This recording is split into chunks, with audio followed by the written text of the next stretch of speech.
Story mode has 10 different worlds and 10 stages in each of those worlds, for a total of 100 stages that you have to play back to back in the speedrun.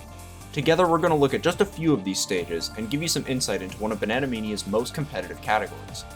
I'm iSwimFly, and together I'll be joined by Peaches Inc. to help go over some of the jumpless strategies in story mode, and later on we'll hear from Peas for a few of the jumping strategies as well. Let's get started. Ready? Go! Beginning in Worlds 1 and 2, we're going to start by looking at falling strategies. Falling strategies involve getting from the top of a stage to the bottom as fast as possible for a good time.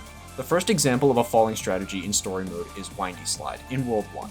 On Windy Slide, at the start of the stage, roll towards the left side of the slide. Use your momentum to launch out of the right side and down to the next slide. You're going to do the same motion again one last time through the slide to carry your momentum all the way towards the goal at the bottom. Similarly, on Coaster in World 2, you can use a falling strategy to skip most of the stage. On the starting platform, if you fall off the right side, you can land on the platform at the end of the coaster all the way down at the bottom. It may take a little bit of practice to get some good control, but once you do, you can use as few bounces as you're comfortable with to get even faster times. A certain type of strategy that speedrunners use is sometimes getting on the walls of starting platforms in Super Monkey Ball 2 levels, like story mode. In World 3, there's a few quick examples of this. On reversible gear, you can use the walls to get straight into the gear without having to wait for it to stop. On push bar, you can use it to get a very fast time and get a little bit ahead of that push bar. And on cascade, you can use it to fall straight into the goal or to the final ring if that's more comfortable for you. In World 4, Launchers is known for being a very difficult stage, both for speedrunners and for people playing the game normally. Fortunately, speedrunners have developed a few different tricks that help us stay a little bit more consistent on this very difficult stage. Fall off the starting platform and head to the right side of the stage. The right side of the stage has a flat edge launcher compared to a punched hole launcher. For the launch itself, try to keep your camera pointed towards the tower. Stay as close to the center of the launcher as you can and hold back towards the launcher on the control stick. This will allow you to control where you're going to be sent. Finally, get ready to use the minimap in the bottom right corner of the screen. Landing on top of the tower can be very tricky, so using the minimap can help a ton with getting that landing down. Once you land up top, take note that the goal will constantly be rotating around the top of the tower. Take that into account when you're going to drop down. But once you've got your trajectory lined up, just hop right in and you're done with that stage. Here is the jump version of each screen. First, you want to go in the upright direction closer to the pause switch, and then jump at around 57. Let your controller go so you can slow down a little bit. Hit the pause switch, and you should be able to jump, land accordingly on one of the platforms, jump again, and you should be able to go in the goal just like that. Go! Opera is a very tricky stage in World 6, but with some control and practice you can actually skip just about half the stage. Once you get to the middle of the second ring, you'll want to start picking up speed and aiming for a spot that's a little bit after the center of the third ring. Once you pick up enough speed, you can bounce off the third ring and carry that speed and momentum straight towards the goal.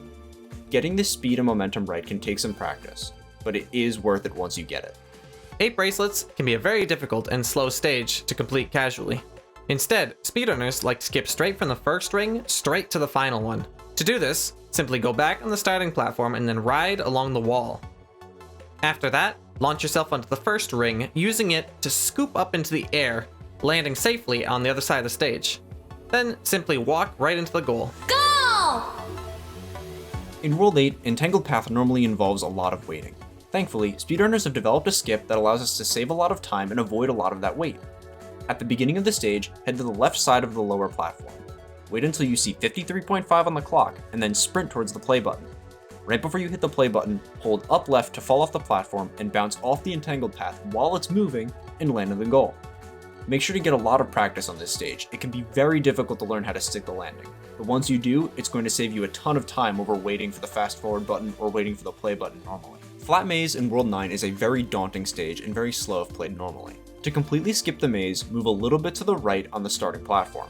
Make sure that you're aligned to the right side of the maze's beginning, and then hold forward. As you're falling down the ramp, head over to the left using an up left input, bounce off the incline, and fly straight towards the goal. It may take some practice too, so be patient, but it's very worth it. Crazy Maze is one of many really long stages in World 10 of story mode. Thankfully, speedrunners have found a way to skip most of the stage. All you have to do is head left like you normally would at the beginning, and cross the back left of this blue section. Then turn around, ascend this ramp, and throw yourself right off the left side. Try your best to hit the very top part of this incline. If done correctly, you'll be able to cross right over this gap. and you'll be basically done the stage. Simply climb up 2 more ramps and you'll find the goal right in front of you. Go!